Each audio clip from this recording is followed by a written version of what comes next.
friend Sally Cunningham joins us now live from Lockwood Greenhouses in Hamburg. Good morning, Sally. Good morning. We're enjoying the colors of autumn, and to many people it's the field colors of the goldenrod and the New York asters, and people think this goldenrod is making you sneeze, and it's not. This is not the allergen. But the other colors of autumn are all of these chrysanthemums. People go to shops everywhere around these counties and pick up the homegrown chrysanthemums, at least we hope the homegrown. Look at the gorgeous things, many full colors, many things over the years, and the most common question I'm asked is, how do you get these to overwinter? People worry, if I plant it in the ground now, will I still have it next spring? And the thing is, these chrysanthemums were grown and forced and pinched over and over so that they would look so full for you now.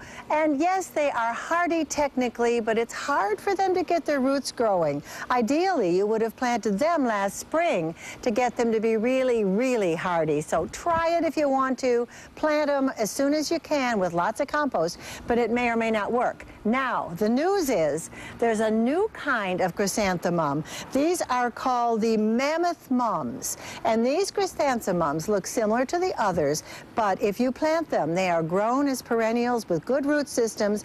They will get about 3 feet high, even bigger. You could pinch them if you want, but you don't have to. They will be loose and full just like any other autumn perennial, and I really hope you try the mammoth mums. They are going to put a new meaning to hardy mums, so try the mammoth mums. We're going to talk now. I'll be glad to take some questions. We're showing you more chrysanthemums, and we can talk about all the other things you can be planting today. Go ahead with your questions. All right, Sally, our first question comes from Janet in Varysburg. Good morning, and what's your question? Hi, Janet. Good morning, Sally. How are you today? Just fine. My question is, I have a couple flower beds that are filled with perennials, and they're highly overgrown.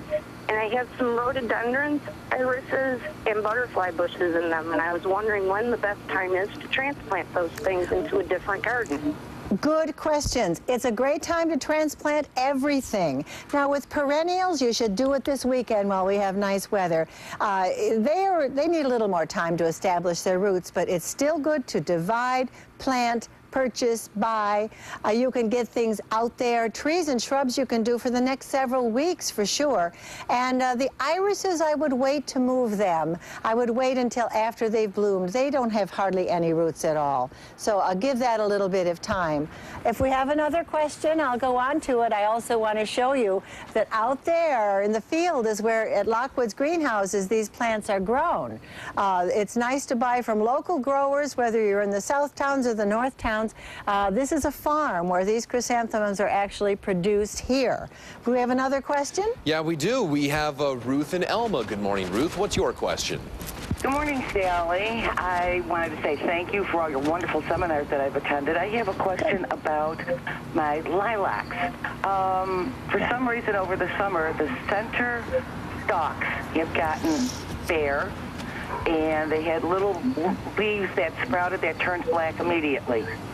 The outer areas, the outer stalks are green and flourishing, and I'm getting new ones from the bottom. What do I do now to make sure that I get blooms next summer? Well, your lilacs sound distressed. It sounds like a fungal leaf spot of some sort. Also, they had a very wet spring and poor drainage. They don't like wet feet. They want lots of sun. I would say prune out the dead parts of your lilac, follow the stems down toward the base, and take the stems out way down inside. Just give it a good shot. I give it some phosphorus fertilizer, and hey, I think your lilacs should come through. You'll know next spring. Everybody, fall is for planting. Take advantage this weekend. Go out there and enjoy this day. Sally, thanks so much. Looks like an absolute beautiful day, and hope you have a good one. All right. Bye-bye. Coming up next.